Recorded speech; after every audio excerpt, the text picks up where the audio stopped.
पुराने जमाने की बात है। एक गांव था, नाम तकरारपुर। गांव की गलियां संकरी थीं, घर मिट्टी के थे। लोगों के दिलों में दौलत की तमन्ना गहरी थी। मस्जिदें थीं, पर लोगों की नजरें बाजारों पर टिकी थीं। चमक दमक में लोग अपनी तौहीन छुपाते थे। गांव के बाहर एक पुरानी झोपड़ी थी। वहां रहता था एक सादा सा आदमी, नाम रहीम।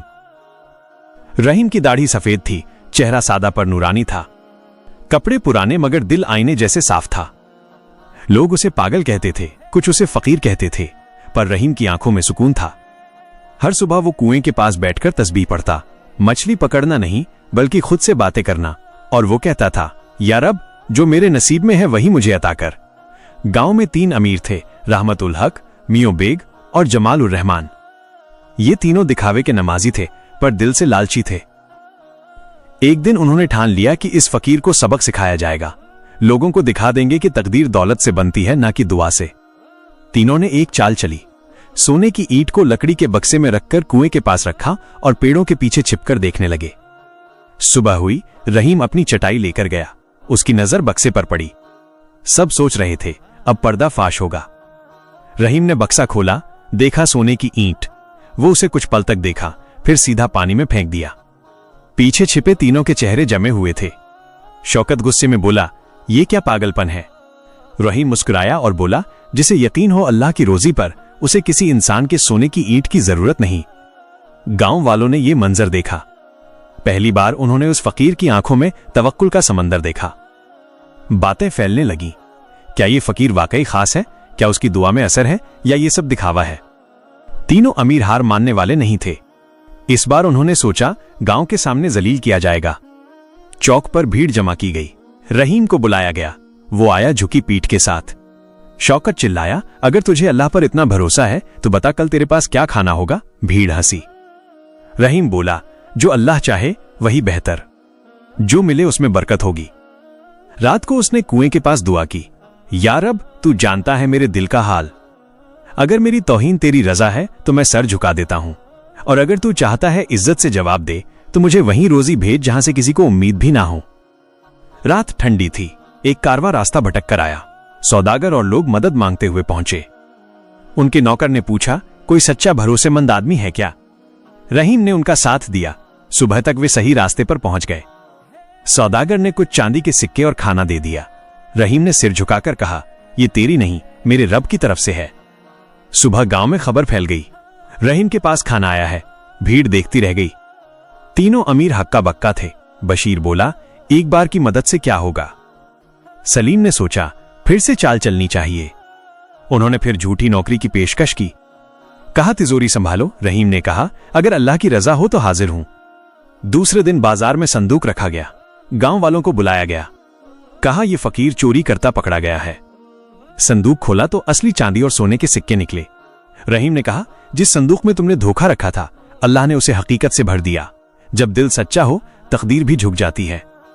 भीड़ सन्नाटे में थी। मौलवी उमर साहब ने कहा, चलो इसे इज्जत से देखा जाए। गांव बदलने लगा। इमाम ने रहीम की सच्चाई का जिक्र किया। औरतें अपने बच्चों को कहने लगीं, उस फकीर जैसी सच्चाई सीखो। तीनों अमीर खामोश थे। उनकी दुकानें सुनसान हो गईं। एक दिन तीनों आपस में बोले। शौकत ने कहा, क्या हमने उसे नीचा दिखाया? बशीर बोला, क्या फर्क पड़ा एक बार की मदद से? आखिरकार उन्होंने तौबा की राह चुनी। अगले दिन वे रहीम की झोपड़ी के बाहर थे और कहा, हमें माफ कर दे। रहीम ने उन्हें गले लगाया और कहा, जिसे अल्लाह उठा दे उसे कोई गिरा नहीं सकता। जो गिरा है अगर वो सच में मांगे तो अल्लाह उसे उठा देता है। गांव में कहा जाने लगा, रहीम रहमत की पहचान है। लोग दूर दूर से उसकी दुआ लेने आने लगे। एक दिन एक अजनबी नौजवान आया, नाम इलियास। वो एक पुराना लिफाफा लेकर आया। उसका चेहरा थका हुआ था, आंखों में ताज्जुब था। उसने कहा, यह खत मेरे वालिद ने दिया से मिलना। रहीम ने खत पढ़ा और आंसू छलक गए। खत में लिखा था, तेरा रास्ता उस खामोशी से निकलेगा जिसमें रहमत सिमी हुई है। इलियास रोज आता और रहीम के पास बैठता। रहीम ने उसे पुरानी किताब दी। कहा, यह किताब उसी के लिए खुलती है जिसकी नीयत साफ हो। इलियास ने पहला पन्ना खोला। वहां लिखा था, जिसने अपना घमंड छोड़ा वही तकदीर की कुंजी पाया। रहीम ने कहा, तकदीर बदलती नहीं बल्कि अल्लाह चाहता है कि तुम बदलो। जब तुम बदलते हो तो तकदीर खुद झुक जाती है। वक्त के साथ इलियास बदला। वो चुपता गया, सोचने लगा और तौबा पर चल पड़ा। रहीम ने संदूक की सफाई की और मिट्टी खोदी। एक छोटी लोहे की पेटी मिली। अंदर वसीयत, एक अंगूठी और एक रुमाल था। वसीयत में लिखा था, अगर ये मेरे बेटे तक पहुंचे तो वो अपनी तकदीर पहचान लेगा। इलियास ने रुमाल देखा और वहां उसका नाम कढ़ा था। रहीम ने कहा, बेटा, ये किसी तिजोरी की अमानत नहीं है, ये कुदरत की जमीन की अमानत है। तीनों अमीर बेचैन हुए। शौकत ने कहा, ये जल्दी हमारा हक छीन लेगा। रहीम ने कहा, जो दिल से रिश्ते बनाते हैं उन्हें दस्तावेज की जरूरत नहीं होती। अगर शक हो तो आओ, कल रात मस्जिद में बैठते हैं। कल रात हम सब मिलकर इबादत करेंगे। जो अल्लाह के सबसे करीब होगा वही रहमत का असली वारिस होगा। तीनों अमीर पहली बार कांप उठे। उनके पास दौलत थी पर सुकून नहीं।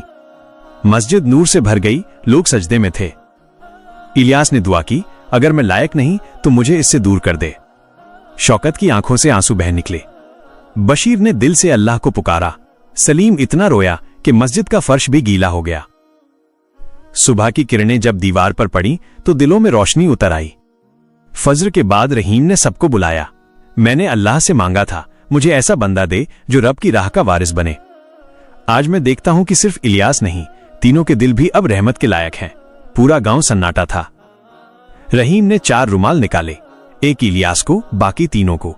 हर रुमाल पर लिखा था, तकदीर बदलती है जब इंसान बदलने की हिम्मत रखे। इलियास ने रहीम के पैर छुए। तीनों ने हाथ मिलाया और गले मिल गए। साल गुजरते गए।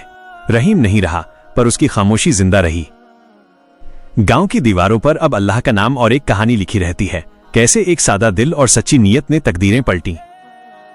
असली अमीरी वही जो दूसरों की भूख से पहले अपने लालच को मिटा दे। असली तकदीर वही जो सजदे में बदल जाए। अगर तुम कभी तकरारपुर से गुजरो तो सुन लेना, वहां हवा में दुआ की खुशबू मिलेगी। लोग कहेंगे एक फकीर चला गया पर उसकी दुआओं ने गांव को जिंदा किया।